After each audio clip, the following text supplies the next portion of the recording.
Hey everyone, welcome back. In today's video, we were going to learn about linear search, one of the simplest and most fundamental searching algorithm in programming.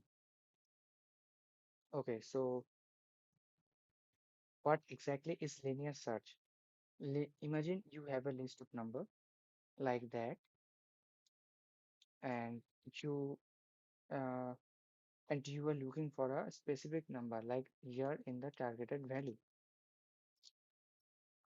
And in linear search program, we simply start from the first element and check each one until we find the targeted value or reach the end of the list.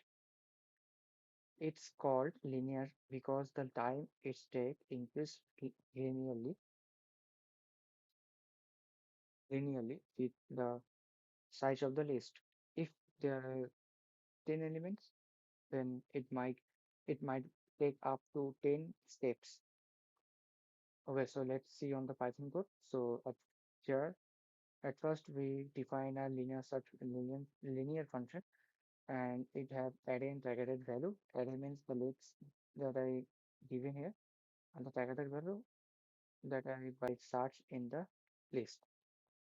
Okay, so now here I use the for loop, and then if the index of the array is equal to uh, the targeted value, then it return the index number, and if the targeted value is not found, then it returns the minus one. Okay, so simply we see the example. So here at first we run that code, and we just simply say it's one because in the list we have 20 on the first number 0, 1. So basically that's why the one is print. Now if I enter a number that is not found on the list like 2.